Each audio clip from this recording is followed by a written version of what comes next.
What's going on, everybody? Welcome back to another episode of the Top Dogs podcast here on the Field of 68 Media Network. We're 3 games in to UConn season, and we finally have some basketball to talk about, ladies and gentlemen.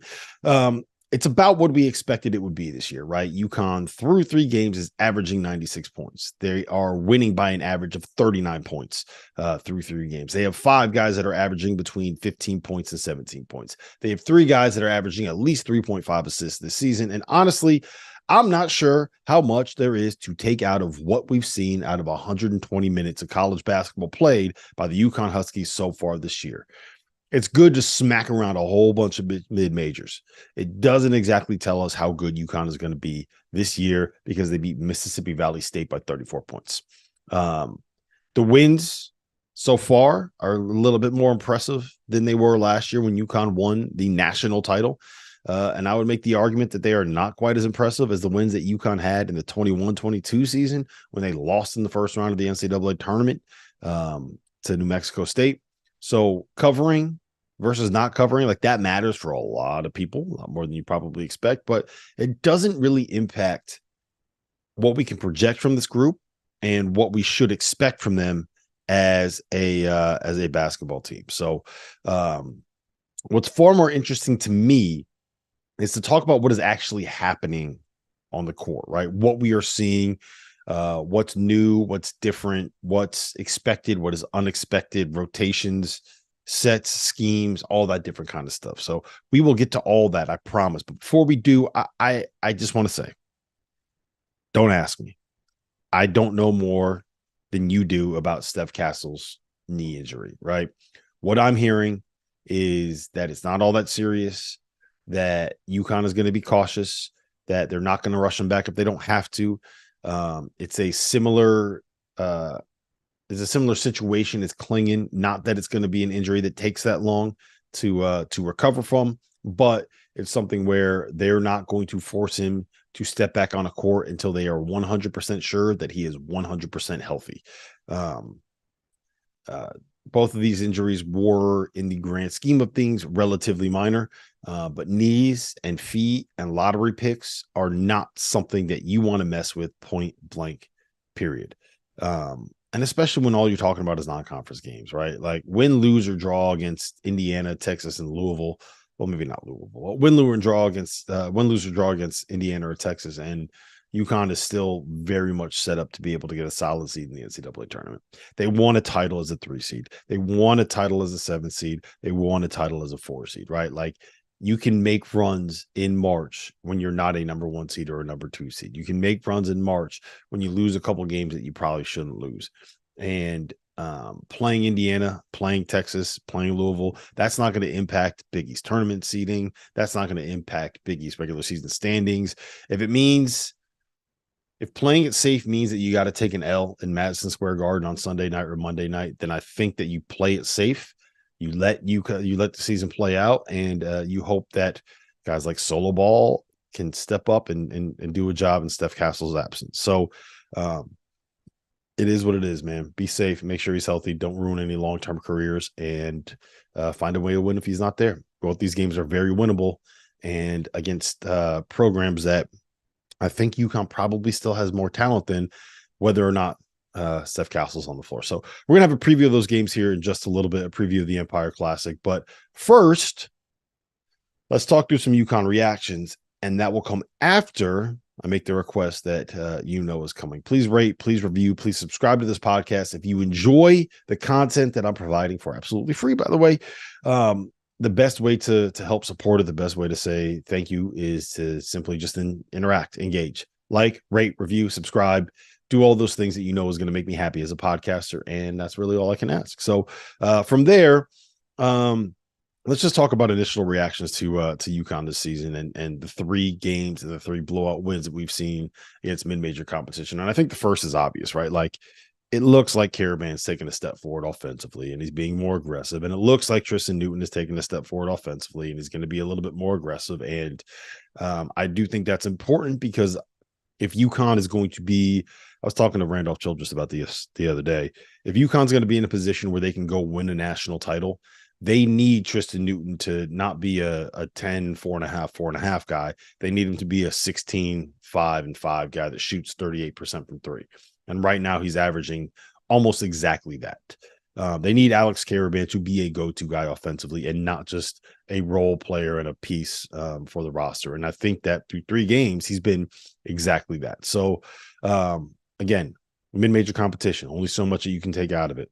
But I think those are promising signs and the things that you want to see if you're going to try to project UConn moving forward as a top 5 national title threat, not just a contender, a national title threat. I think Cam Spencer is real. Like, we'll talk a little bit more about him later on, but I think he is the real deal. I think he's going to be a very, very good piece for UConn, and I can't wait to see what the staff does to kind of scheme them in different situations. We'll get to that in a second. Castle's ready too. Like, I think with those 4 guys, you basically have 4 dudes that can all get a bucket, and that can 3 of whom can make a 3 to put around Clingan, right? I think 3 of them are going to shoot high 30s when it comes to 3-point shooting percentage. I think 3 of them are capable of putting the ball on the floor, drawing a defender, getting in the lane, and throwing a lob to the dunker spot for Clingan or Samson Johnson, or kicking out to somebody wide open on the perimeter for a 3. So the larger point, I guess, is that with that starting 5, I think it's very easy to see just how difficult it's going to be to guard UConn this year. Right? Like, I don't think it's a fluke that they're averaging 96 points through 3 games. I think Hurley wants to run. I think he wants to be creative offensively. I think we're going to see pace. I think we're going to see space. I think we're going to see a lot of shooting. I think we're going to see a lot of lobs. I think we're going to see a very fun offensive team to watch play. So I think my biggest, if there's like a single takeaway to have, I think that it might be that Cam Spencer is the best passer on this team. Castle can make a lot of the, like, come off a ball screen, get downhill, read a tagger, one-hand pass to the deep corner kind of stuff. And he's a little bit flashier in the lane, but Spencer makes a lot of really, really high IQ, easy passes that lead to buckets. I think it's very easy for the UConn staff to scheme a lot of that stuff. And I think as a result, we're going to see a really high number from Spencer in terms of what he creates. He's such a good, solid. I'm going to put out all the cliches that you would expect for a guy that looks like him, but that's kind of who he is as a basketball player. And I don't think that that's necessarily going to slow down. I'm not saying he's going to score 25 every night like he did against Mississippi Valley. I'm not saying he's going to hit 7 threes every night. But I think that he is a 13-point, couple rebound, couple assists, smart positional defending kind of a player. And that is exactly what UConn needed in that role for him. The bench, I think, is a little bit of a concern for me, right? We know kind of what Sampson is, and the idea of him is really intriguing. I think you can say the same about Solo Ball. And I think that when it comes to Hassan Diarra, like, we know exactly who and what he is and what he can provide. And those 3 guys are all, I think, going to be impactful and valuable in the role that they're going to play. And I think they've kind of solidified where they are in that rotation, right? Like, Samson Johnson is going to be the first big guy off the bench.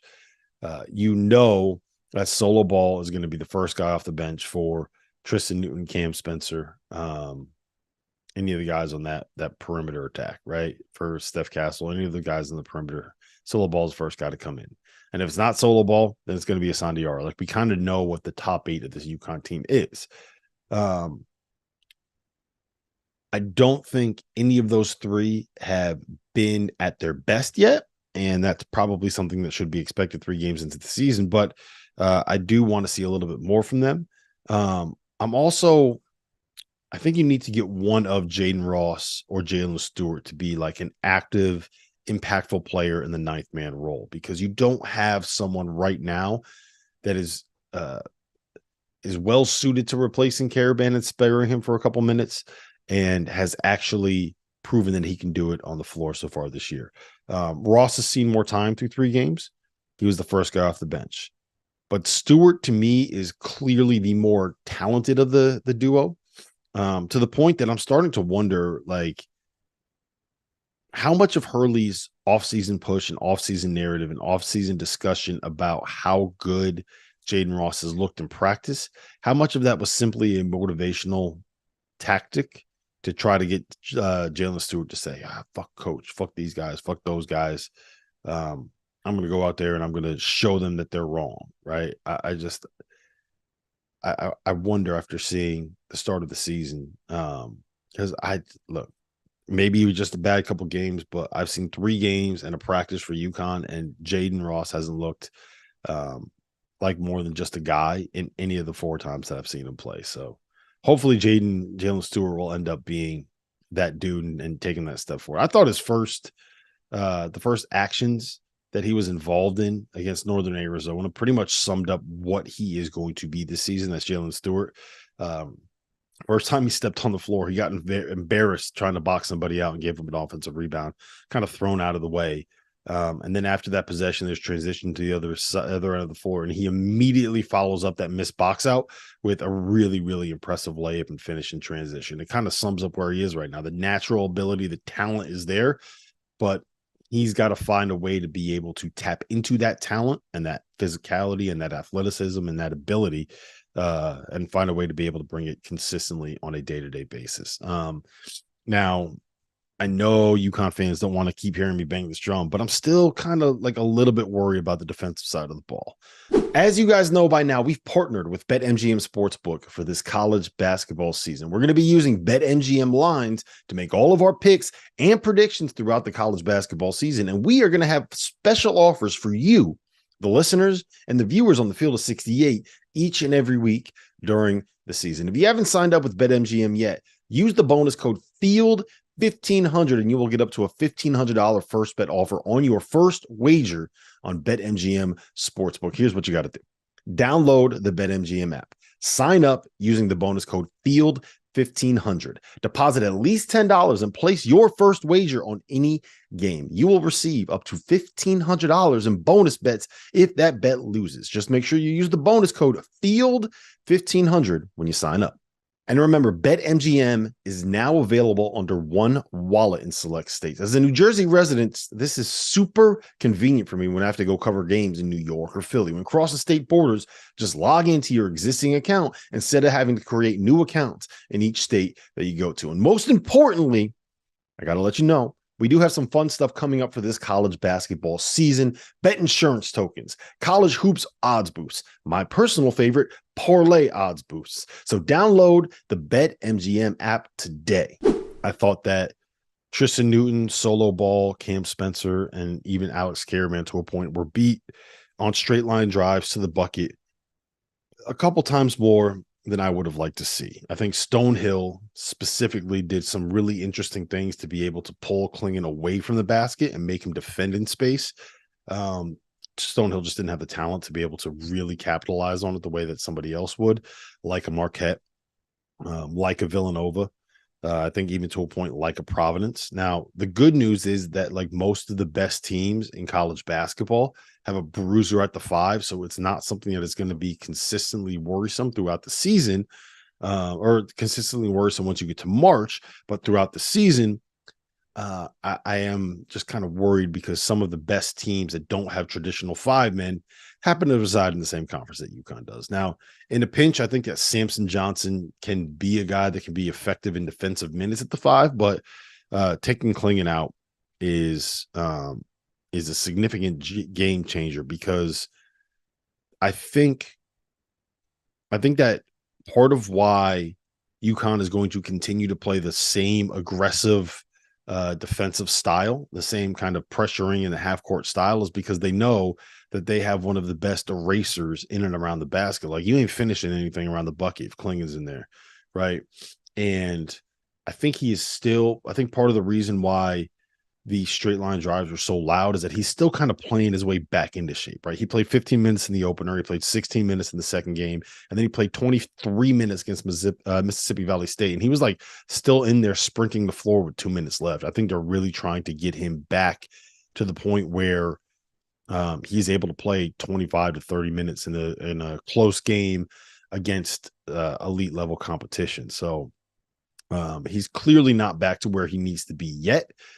But when he gets there, I think part of why I'm not super worried about UConn defensively is that part of the strategy when it comes to playing that style with guys that aren't like phenomenal athletes on the perimeter is that that as long as you run somebody off of the 3-point line, you're running them directly into a 7'3" skyscraper, right? Like part of why Creighton has been so good defensively the last 2 years, despite having guys like Baylor Shireman and Ryan Nembhard and maybe lesser one-on-one defenders on their perimeter, is that they just funnel everything to Kalkbrenner. And Kalkbrenner is so damn good at just being big, being in the way, and walling up. Like, that's all you got to do. We saw Ryan Young do it in the Champions Classic for Duke against Michigan State. Like, be big, wall up, be in the way, know how to get to the position that you need to be able to get to, and you can be a very, very, very effective 5-man rim protector, even if you aren't a great shot blocker. And guess what? Donovan Clingan is a great shot blocker. So Creighton was the number 15 defense in the country last season. They were number 14 the season before that. If UConn can match that level of adjusted defensive efficiency, those numbers are according to KenPom, with the offensive weaponry that they have, I do believe that they are going to be in that same kind of tier as the likes of Kansas, as the likes of Purdue, as the likes of maybe even in Arizona this season. Like that's to me, that's kind of the saving grace defensively. You might get beaten off the floor, but we have such a great rim protector around the bucket, it may not matter. So that's kind of where I'm at on the defense. I know I'm talking out of both sides of my mouth with it, but I'm really, really curious to see what it'll look like against high level competition. And honestly, that might not happen until Sunday. I hope Indiana fans don't find that. One lineup that was really interesting to me was when Dan Hurley played Alex Caravan some minutes at the 5. And I believe that it was the first game, and we had Steph Castle, Solo Ball, Hassan Diarra, Cam Spencer, and Tristan Newton. All 5 of them got at least a couple possessions with Caravan at the 5. Now, I'm not sure that you want to play that group for like 15 minutes together. There's not enough rebounding. There's not enough defensive stability, especially when you're talking about stability. That was a tough word for me to say, especially when you're talking about teams that will have a talented and mobile 5-man. And I do think that part of the reason we saw that lineup for as much as we did is that Clingan was still dealing with the foot thing. And Samson Johnson was in early foul trouble. But that lineup, that death lineup, if you will, it has a chance to be really, really, really fun because of the number of shooters you could put on the floor. So we'll see if that ends up becoming a thing, and I really, really hope it does. But part of me believes that was just the result of something that happened weird in that game. So without further ado, let's talk about the Empire Classic. I think we need to talk about the Indiana matchup first for obvious reasons. For full disclosure, they played tonight against Wright State. I am recording this before the game actually takes place. Wright State is going to be without their best player, so make sure when you look at the box score later on, remember if you watch that game, take some of that context in. But overall, Indiana has been unimpressive for 2 games so far this season. The biggest name on their roster is Xavier Johnson. He only played 11 games last year before breaking his foot. He's a big, talented lead guard. He's a scorer. When he gets going, he can really, really shoot it. He's a little bit of a similar guy to Tristan Newton, in the sense that like he's bigger and he uses kind of change of pace and kind of savvy directional changing stuff, as opposed to just being like a naturally gifted supreme athlete that overpowers everybody and then jumps over them. But he was fairly quiet the first 2 games, right? Like, we're not talking about like these big old loud 30-point performances. And it was one of the reasons that Indiana struggled. Now, the most talented player on the roster is Khalil Ware.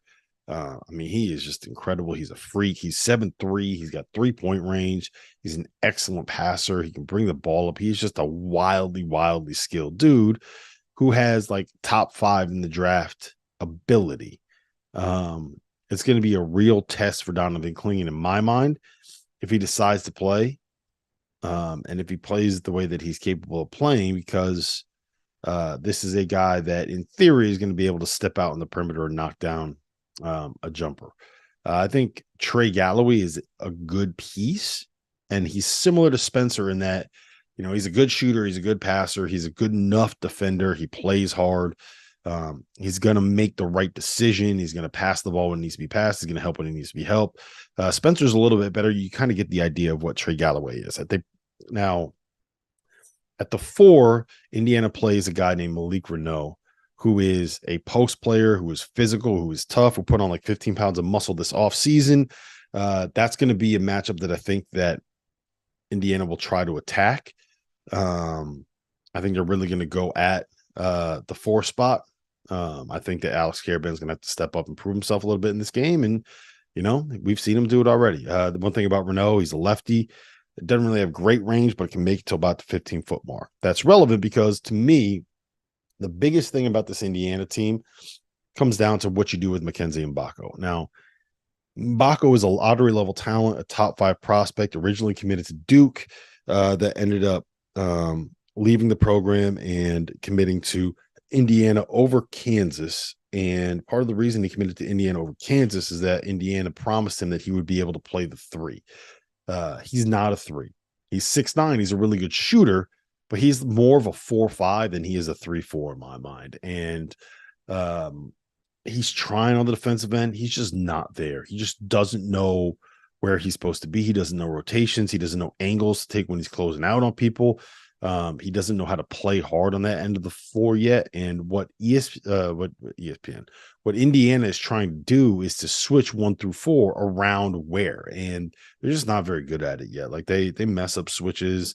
They lose track of their man.